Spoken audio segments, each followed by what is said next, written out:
You have been calling it a discipline problem. You have been calling it laziness or overwhelm or constant anxiety. You've been saying, well, this is just probably how I am. And somewhere in the back of your mind, you have wondered if maybe everyone else has just some special quality that you don't have. Here is what is actually true. It was never discipline. It was never laziness. Every single behavior I'm about to share with you was a fear response that your nervous system learned to keep you safe. But your nervous system never got the update that the threat was actually over. I quit 5 behaviors, and there was one thing, one very unexpected thing that became the center of all of it. I will show you what that is at the end. I'm Jennifer, a licensed mental health professional, a trauma-informed strength coach. I have worked with over 1,500 women, and I own a gym. And I spent years saying that my patterns were simply my personality traits, that it's just the way that I was, that every toxic behavior I quit was a fear response I had mistaken for who I was. Behavior 1, I stopped holding my breath. Number 1 almost sounds too simple. I held my breath all the time. I was just a breath holder all day. I would breathe in, but I never fully exhaled. And during most of my stressful seasons, getting a divorce, going through custody issues, building a business, when my mother passed, okay, all of these things, when I moved to a different location, I didn't realize that I was not breathing. I was holding my breath. I was a chronic breath holder. My jaw was tight all the time. My neck was tight. My whole body was bracing, waiting for something bad to happen. An incomplete exhale keeps your nervous system in sympathetic activation. The inhale is the gas pedal, the exhale is the brake. I was pressing on the gas pedal all day long and never once touching the brake. What fixed it wasn't yoga or some meditative type of breathing. It was learning to breathe into my back, 360 degrees around me, not into my belly. I stopped shrinking. And I started expanding physically, and then everything else followed. So if you're wondering about what type of breathing that is, I'm gonna link it to some videos that I made, and I'll put it in the description below. Watch those videos for understanding that. Behavior 2, I stopped rushing everywhere. I woke up rushing. I went to bed rushing. I was rushing in my sleep. I was constantly behind, trying to catch up. I was always like, trying to be 5 steps ahead of myself, but I couldn't remember what happened two seconds ago. Take ADHD, I'm ADHD, on top of a dysregulated nervous system, on top of being an adult child of an alcoholic, and I was just in constant chaotic rushing mode. And everything I did was always behind the 8 ball, and that is something that is going to keep you stuck. The mistakes I made from rushing, so many things, forgotten schedules, then came the shame spiral. And here is what nobody told me. Chronic rushing keeps your nervous system stuck in anticipatory threat mode. Your body cannot distinguish between I'm late for a meeting and I'm being chased by a bear. The cortisol response is identical. And slowing down, that was like impossible for me. Slowing down felt lazy. It felt vulnerable because a dysregulated nervous system reads stillness as danger. And where did the rushing come from? Well, I left a marriage without a job, so I had to rush to make sure I got myself financially set up. I needed to outperform in order to survive. So the rushing worked until it eventually became a default, even when the threat was gone. I was always at that constant baseline of rushing. But here is the part that surprised me absolutely the most, because number 3 is where the rushing was actually coming from. So this is so interesting, because when I stopped rushing from fear and I started moving from strength, internal strength, my nervous system finally felt the difference.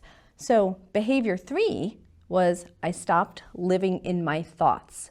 The rushing was actually an escape, because when I got still, then the thoughts came. And the thoughts were constant rumination, constant replaying conversations, constantly saying what it was that I was going to say, or interpreting what people meant, what they said to me, and trying to interpret that, and constantly catastrophizing. And at nighttime, that's when it was the worst. At nighttime, my thoughts were so constantly loud, or like they say in Al-Anon, Stinkin, Thinkin. You have probably been told so many times to think more positively, or weigh your pros and cons, or to journal it out, or to just stop overthinking. Like, that's easy to do. And here's why that doesn't work. Because every time you replay a stressful memory, your nervous system responds as if it is happening right now. You were not processing the past by talking about it more. You were rehearsing the threat response. Your body was just learning it more, over and over. So what actually worked was something I was doing before I had clinical language for it.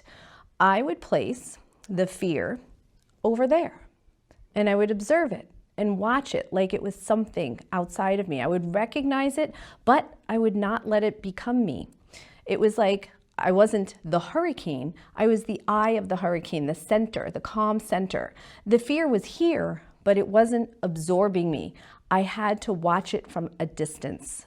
This next one's gonna surprise you. Behavior 4, I stopped telling my story. This is going to be very uncomfortable, especially coming from a therapist. For years, I called friends, I called family, I talked about everything that was distressing me, everything bad that happened. I would go over it, but nothing would ever change. And I remember after the next failed relationship, now I'm 52 now, okay, this was in my 40s. And I remember telling my father at the time, he has recently passed, but I remember telling him like what happened, and he was pitying me. Oh, I'm so sorry for you that you don't have somebody, that things aren't working out for you. And you know what? I didn't want to hear that. I didn't want to hear pity. I didn't want to be another story I told somebody. And the interesting thing is that when I said, don't pity me, tell me that I'm strong and I'm going to be okay. And as I started to develop this internal strength, the people that loved to hear my stories, those relationships didn't work out anymore. There was a purpose to them hearing my story all the time. And when I stopped telling my story and I actually started getting stronger, those relationships that kind of loved hearing my story, they ended up kind of falling apart. Isn't that interesting? Those people liked me best when I was weak and broken. So every time you retell a trauma story, your nervous system relives it. The body does not know it's just a memory. Talking about it wasn't processing, it was actually reactivating. I wasn't healing the wound, I was keeping it open and sore. As an adult child of an alcoholic, I didn't trust my own gut. So I borrowed from other people, I borrowed their certainty and their affirmations. That is not being weak-minded, that is simply an attachment wound. But here's the truth about therapy or personal training or anything in the wellness space, and I say this as someone who works in these fields. Whether it is the wellness industry, personal training, medical system, whatever, when a client fully heals, okay, that industry loses a client. My goal has always been my clients' independence, not their return. When I stopped telling the story, I realized I now had energy for the first time. I went to graduate school, I could build my business, I was lifting and actually building muscle at this point, okay? I stopped talking about the life that I wanted and I started building it in actual real time. Behavior 5, this one's gonna be a little surprising, so stay with me. I stopped under consuming protein. Don't shake your head, okay? This last one is physiological and the most overlooked. I was a carb chaser. All carbs, constant carbs, very little protein. And I wondered why my energy was crashing all the time, why my mood was all over the place, constantly emotional, why I couldn't build muscle no matter what I did. So over time, I became very somatically aware of carbs I was seeking and why I was seeking them. So when I did feel like I wanted to dive headfirst into the Hawaiian sweet rolls and the donuts and the sweet tarts, I got curious about what was that craving actually trying to tell me.